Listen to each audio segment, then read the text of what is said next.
tragedy of King Lear begins with two courtiers, the Earl of Kent and the Earl of Gloucester, and they're talking about the fact that today is the day that Lear, the King of Britain, is going to split his kingdom between his three daughters. And Gloucester introduces Kent to his eldest, illegitimate son, Edmund. And Edmund's not seen around the court because he's a bastard and he has to keep a low profile. But Gloucester says, you should know each other and you should be friends. And into the court comes King Lear with his fool and his daughters, Cordelia, Regan, and Goneril. And Goneril's husband, the Duke of Albany, and Regan's husband, the Duke of Cornwall. And Lear says to Gloucester, Gloucester, could you go and look after the princes of France and Burgundy, please? And Gloucester goes and do that. Then Lear turns to his daughters and says, daughters, I'm getting old. It's time for me to split my kingdom between the three of you. But I've set you a little competition, and I want all of you to tell me how much you love me. And the one who can flatter me the most, impress me with their words, will get the biggest portion. And so Goneril, the eldest sister, steps forward and she offers sweet words to the king, and she's guaranteed lands for her family and her household. And Regan, the middle sister, does the same. And Lear is impressed, and she will have lands as well. And then Cordelia, his youngest and most favoured daughter, steps forward and says, I love you, father. And Lear says, is that all you're going to say? And she says, that's all I can say. And Lear says, if you don't say any more, then you're not going to get any lands. And Kent steps in and says, have a care, Lord. She's your favourite. Please don't do this. And Lear says, don't come between me and my business. Get out of my court. In fact, I don't want to see you again. And Kent is banished. And Cordelia has nothing more to say, and so she gets nothing, is disinherited. So Lear turns to his other two daughters and says, well, this is how it's going to be. I am going to keep 100 knights for myself. You can keep the land, but I'm going to spend my time alternating between your two houses. Goneril, I'm going to come and see you first, okay? And they have to accept. And then Lear calls Gloucester to bring in the princes of France and Burgundy.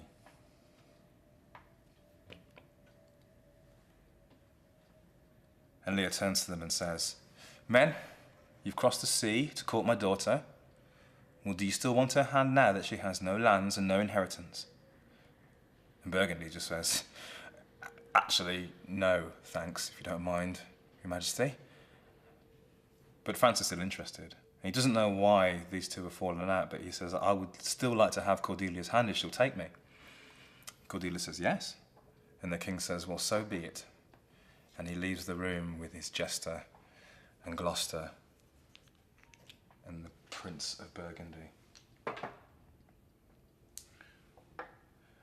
before she leaves, Cordelia speaks to her other sisters and says, please look after my father. He's behaving erratically. It's not normal.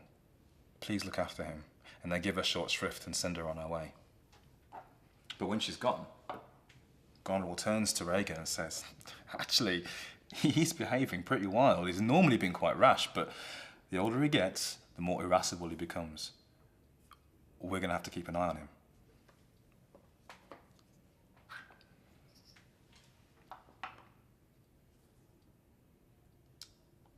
The next person we see is Edmund. And in his hand he has a piece of paper, and on that paper it's a plan for how to overthrow his family. And he's telling us that he is going to stand up for the bastard child. It's not fair that he's not going to get any inheritance. And he's telling the gods that he's going to use all his wit and cunning to bring his father down and his brother. And into the room comes his father, Gloucester. And Edmund's hiding the paper away. And Gloucester asks him what it is, and he says, I don't want to tell you. And eventually he relents and says, it's from Edgar. It must be a trick, because he seems like he's trying to get me to rise up against you and take your lands. It can't be right, father. Let me investigate this and I'll get back to you about it. And Gloucester is perturbed and leaves in a brown study. And Edmund speaks to Edgar, his legitimate younger brother. And he says, Edgar, have you heard anything about what Father's saying? And Edgar doesn't know, of course. He says, people have been briefing against you. Father thinks you're a traitor and going to try and overthrow him. It's dangerous for you around here. Come and stay with me, but don't travel without your weapons. And Edgar's perturbed. And he says, thank you, brother. And he leaves. And Edmund looks at us and he chuckles and says, it's so easy to fool honest people. Outside Goneril's house is Kent. And Kent's still banished. But he tells us that he wants to serve the king. And he can't do that as himself, so he's going to take a disguise. And he's going to call himself Caius. And he's going to put himself before the king and he's going to offer his services to the king as a servant. And he meets the king, who is in his chambers with his fool and his knights. He says, my lord, can I serve you? And the king says, well, I need a servant. Stick with me for a little while and we'll see how it goes. And the king's a little bit irate because he's been trying to get hold of Goneril and Oswald, her servant, but they're both avoiding him. And the knights are telling the king that the atmosphere in the house has been poor for some time, and the rest of the Goneril's household are treating them with a lot of disrespect, and Lear's not happy about this at all. Eventually, Oswald does arrive, and Lear, who's already had a confrontation with Oswald already, rounds on him. Where's my daughter? What are you doing? Why are you being so rude? And he hits him a couple of times. And Oswald looks like he's going to retaliate. But Kent steps in, says, Oswald, get out of there. This is not a good place for you right now. And Oswald leaves. And Lear is pleased with Kent's intervention. And it looks as though Kent's going to be taken onto the staff. And the fool laughs at both of them, still playing court politics when Lear's down on his luck. And Goneril comes in, and she's steaming. She has a go at Lear. Why are your knights being so rowdy? Why are you being rude to my staff? And Lear's like, how dare you talk to me like this? My knights are honourable, and we're not rude. It's you that are doing this. And Goneril says, you know, I've had enough of your men. If you want to stay in my house, you're going to have to get rid of at least half of them. Lear's like, absolutely no way. You know, what have I done? And a small doubt comes into his mind about whether he's done the right thing by getting rid of Cordelia. And he says, you know what, I'm going to go to Regan's house, because she's a much better daughter than you are. And he sends his knights to go and prepare his horses. And he sends Kent to send a message to Regan that he's coming. And he goes away to prepare himself for the journey. And Goneril calls back in Oswald and says, I have got a message for Regan, and I want you to deliver it. I want you to tell her that Lear is coming, and I want you to make sure that she treats him the way I've been treating him. He must have no comfort anywhere.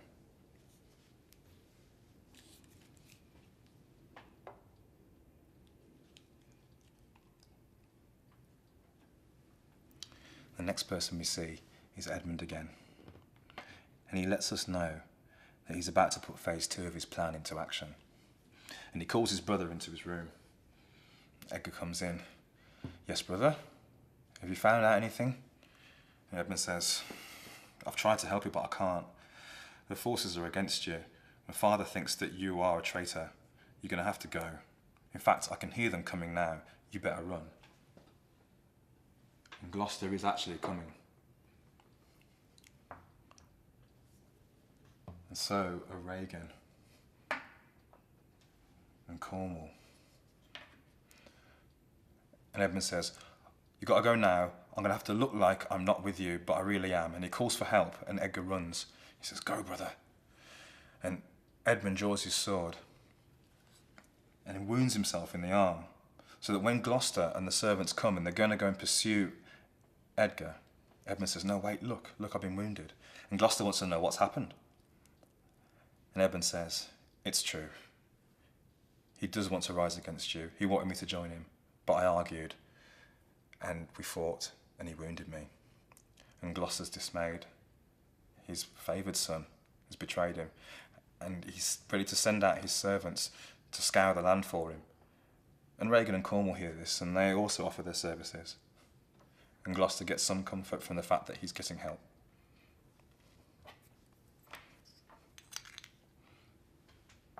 Now, outside of Regan's house, Kent is on his way to deliver a message to tell her that Lear is coming. But so too is Oswald with a letter from Goneril to tell Regan how to behave. And Kent sees Oswald, and knowing what sort of person he is, he's ready to attack Oswald, and he calls him all sorts of bad names like politician and knave. And he asks him to draw his sword because he wants to fight him. But Oswald doesn't want any of this, and so he calls the house of Regan to come out and save him. And out comes Regan and Cornwall, and Gloucester's watching. And they want to know what's going on. And Kent can't tell them because he doesn't trust Regan or Cornwall. But Oswald briefs against Kent and says, look, he's the king's man. And you know how the king's been treating Goneril. And so Cornwall, knowing what it will do to Lear if Kent is punished, puts him in the stocks. And no matter what Gloucester says, he's going to stay. And when they've gone, Kent tells us that he'll comfort himself with a letter he's got from Cordelia, who knows about the king's plight and may do something to help. Meanwhile, out in the countryside, Edgar has been running around trying to hide from all the servants and men who are after him from the houses of Cornwall and Gloucester. And he realises that he can't escape as himself, and that he too must take a disguise. So he's going to wear beggar's clothes and become a madman, and he names himself Tom o' Bedlam, and he runs off into the countryside to save himself. The next day, outside Regan's house, Lear arrives with his people, and the first thing he sees is Kent in the stocks. And Lear wants to know why, and Kent tells him plainly what happened between Oswald and Cornwall, and Lear's not pleased. But he bides his time because he has business to attend to before he gets into Regan's house. And Regan and Cornwall come out to greet him. And Cornwall, seeing that Kent's master's here, frees Kent. And Lear doesn't say much about that, but he goes straight into Regan about the way Goneril's been treating him. I'm here now because Goneril wanted me to lose my complement of knights. And Regan says, Goneril's all right. And she's right about this as well. You should go back and apologise. And Lear, beginning to realise what mistake he's made, and he's saying, I'm feeling like the madness is coming in. He says, you're ganging up on me, aren't you? You've taken my power. I don't like this. And to back it up, Goneril comes, and so does Oswald. And he argues with them. And he's losing the plot because they're winning, because they're ganging up on him. And there's a storm outside, and it feels like there's a storm in Lear's mind. And instead of fighting with him any longer, he runs out into the storm, taking some of his people with him.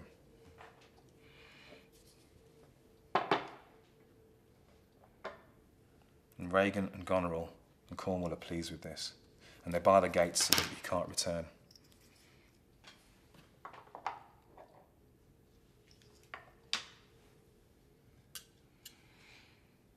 Now Kent, who's been in contact with Cordelia, has got a little network going. He has people that he can send messages to across the land. And he's speaking with a gentleman, and he's letting him know that Lear is out in the wilds and how he's been treated. And this gentleman needs to go and send this information to Cordelia so that she can act. And he sends him on his way, and Kent goes back into the heath to find Lear. And Lear, with his fool, he's raging against the storm. His mind's buzzing, and he's asking the gods to bring it on. Let the wind come, let the rain blow, because nothing out here could be worse than what he's experiencing inside his own mind and inside his household. And Kent finds him on the heath and wants to take him to a place of safety. And so they travel to a hovel, a that Kent has noticed. And inside that is Edgar, as Tom of Bedlam. And he's behaving like a madman. And his wild stories about his life of womanizing and gambling and fighting, and how he's been brought low by the things that have happened in his life, really chimes with Lear, because he sees a reflection of his own experiences in it. And so they're talking and having some sort of a exchange. And meanwhile, Gloucester has received a letter, perhaps from Kent, and he summons Edmund to tell him about it. And he says, Edmund, some grave things have happened here. I've just heard word that Cordelia has a force and she's landed in Dover and she's come to set right what's been done wrong to the king. I'm going to go and help him, and I want you to help him too. In fact, I'm going to go out now and try and find him, because he's out in the storm.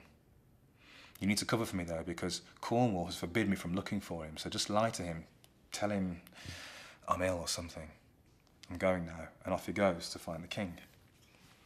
And Edmund chuckles and immediately turns and tells Cornwall exactly what his father's doing. And Cornwall's enraged. The treachery of it all. He's not your father anymore, says Cornwall. I'm your daddy now. You stick with me and I'll take you places.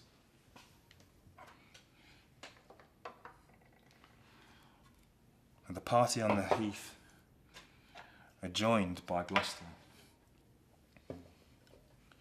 And Gloucester's got a better place for them to go to. So he takes them to a farmhouse and they get themselves warm and dry. And while they're in there, they muse and they rant and they rave about the things that have happened to them, the injustices that have been put on them, and the betrayal of their family. And Lear decides to try the members of his family in absentia. And listening to this, Gloucester says, well, this is too near. We need to get him further away. This place is dangerous now. So he tells Kent to move the king and take him down to Dover. And they do that.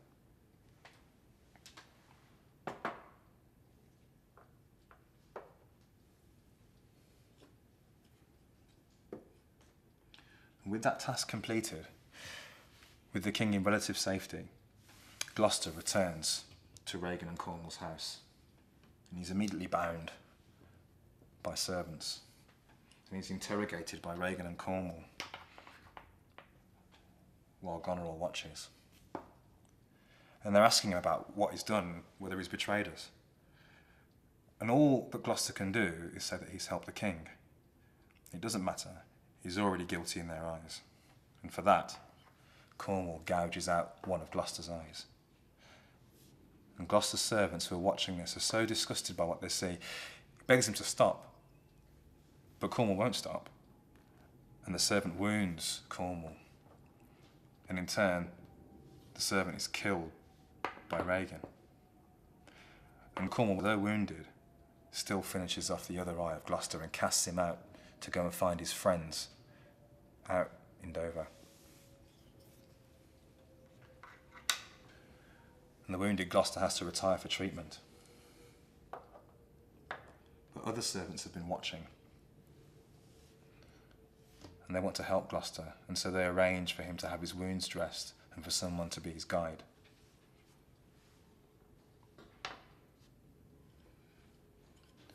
Now out in the country, storm has passed, and Edgar's musing to himself, well, things might turn out a bit better, when his father's brought in.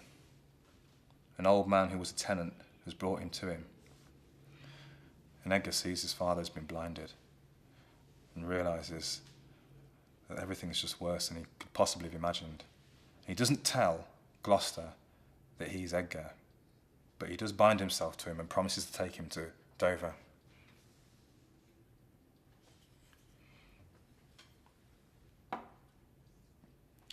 Now Goneril and Oswald are returning back to their home, and they're talking about Albany, and that Albany seems to be more loyal to the king than to the rest of his household.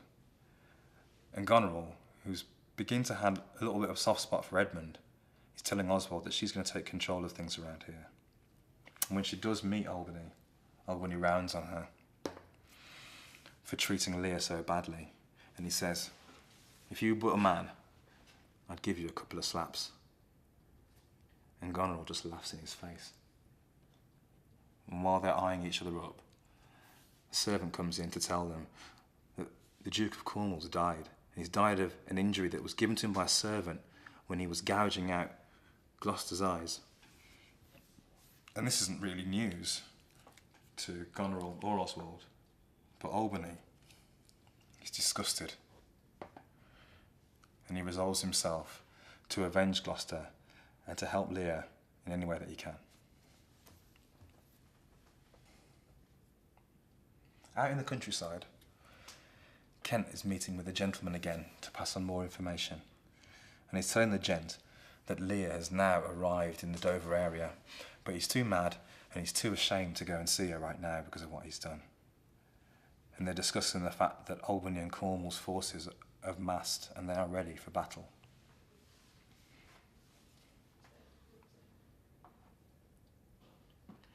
Over at Regan's camp, Regan is quizzing Oswald about Goneril's intentions towards Edmund, because Regan too feels quite warm about him, and now that she's single, she definitely wants somebody to take her hand and her side. And Oswald doesn't want to get into it really because they're talking about his mistress. But Regan offers him another job. He needs to go out and find Gloucester and kill him, because Gloucester's eyeless face is turning people against them. Oswald dutifully accepts the task.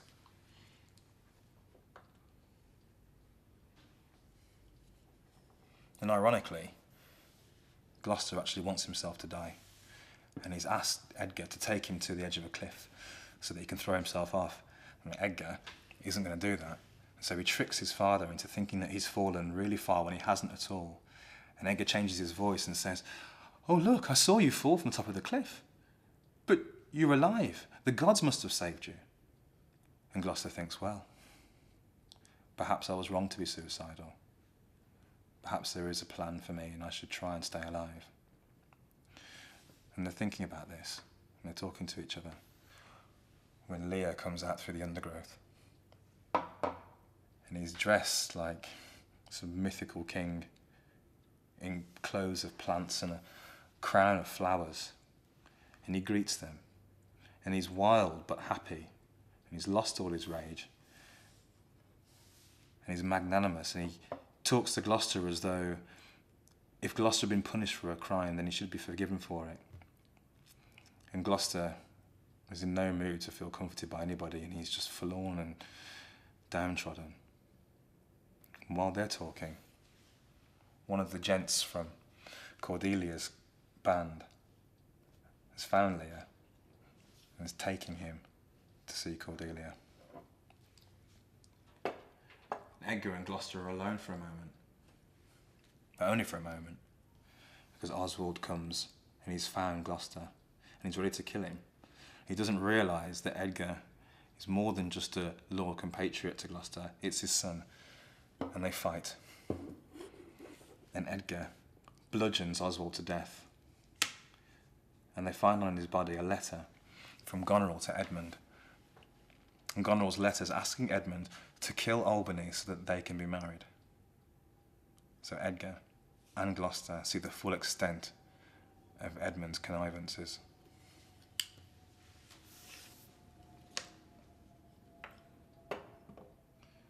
Back at Cordelia's camp, Kent has told Cordelia his true identity, and Cordelia is overjoyed that Lear has had a loyal servant watching him and doing the best he can in the way that he could. And Lear is brought before Cordelia, and he's asleep. And Cordelia softly wakens him. And Lear, though he's happy, is so ashamed. He wants to crawl up and hide away from her. He says that he'd rather eat poison if it would make her happy. And she says, "Don't be silly. Hush now. Come, let's go and rest." And she takes him away.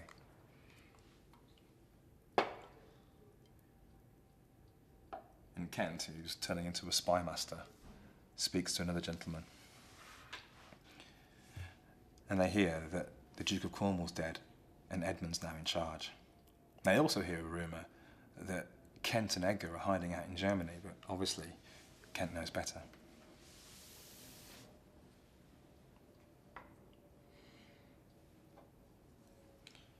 And it's the day of the battle, and there's going to be a council of war, but before that happens, Regan is speaking to Edmund.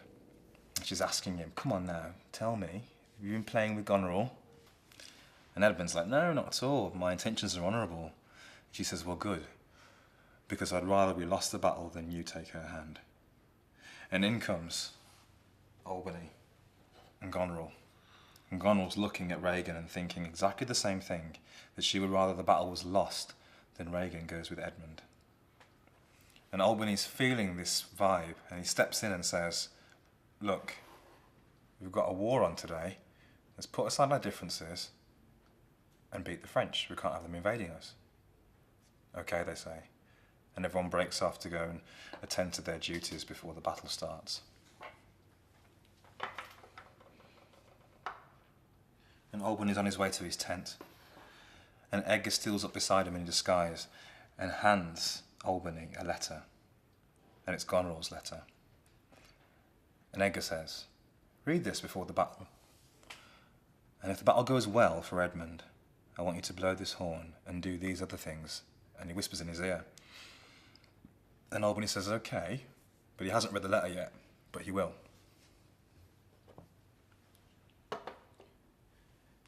In Edmund's tent, Edmund is pacing around, agitated.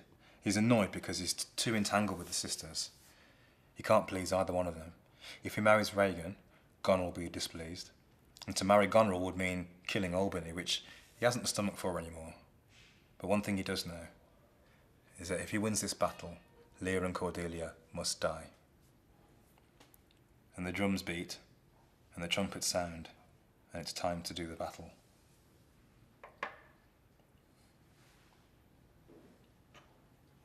In a quiet field, under a tree, Edgar and Gloucester are waiting for news of the war. A messenger comes and tells them that the battle is lost and that Lear and Cordelia have been captured.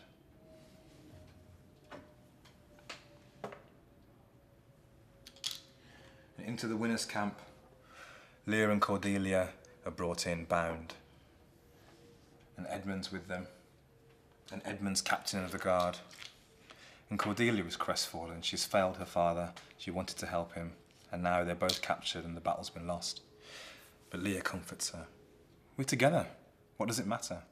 Even in prison we can talk about courtly things and have little gossips. We're together, my daughter, so don't worry. And Edmund takes his captain to one side and says, you're taking them to the prison, right? Well, once they're there and safely out of everyone else's way, make sure you kill them. And the captain says, fine.